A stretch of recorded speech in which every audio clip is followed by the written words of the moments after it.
The second very relevant structure for a thriving student or kid has to do with everything that is going on inside the school system and inside the school building. And for instance, we have here academic development that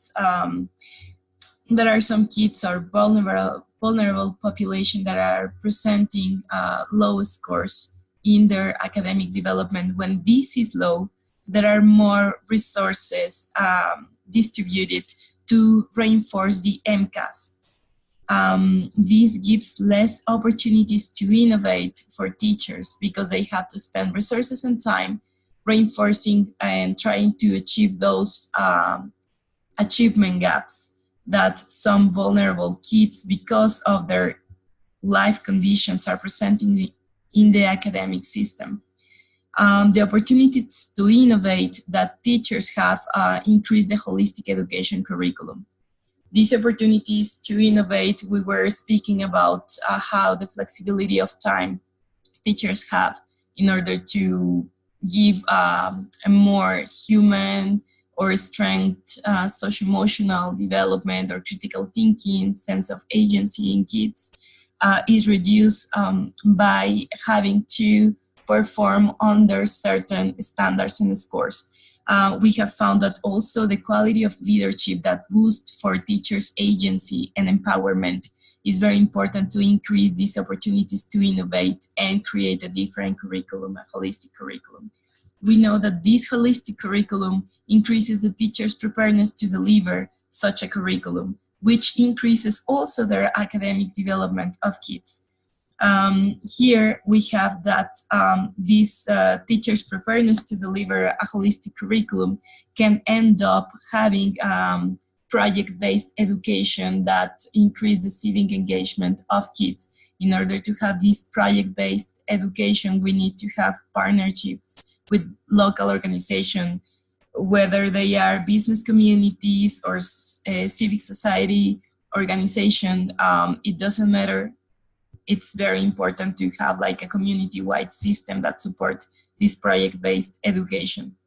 This project-based education increases the child understanding of their own role in society, increasing their holistic development. Here we can see how, for instance, all the conditions inside the school building that has to do with quality of leadership, their standards, the official standards the Massachusetts education systems are having, and the achievement gaps because of the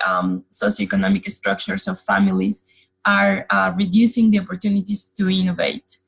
We also have identified that there are some ways in which civil society, through building a powerful societal narrative that increases the political participation, can lead to equity-based policy shifts that increases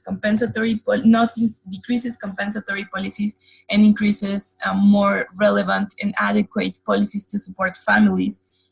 in order to reduce the stress of living conditions. These equity-based policy shifts are also tackling reform in the curriculum, in the education curriculum,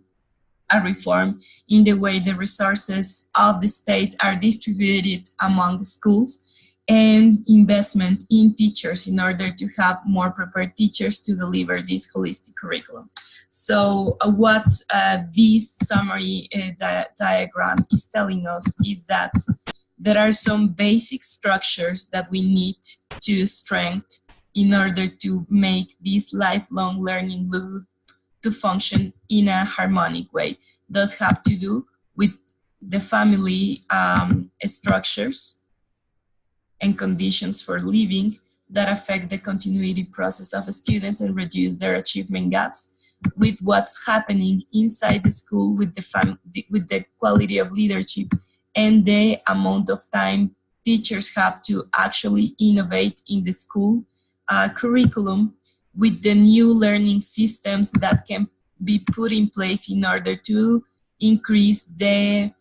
child understanding of their role in society, making a community participation in the education process,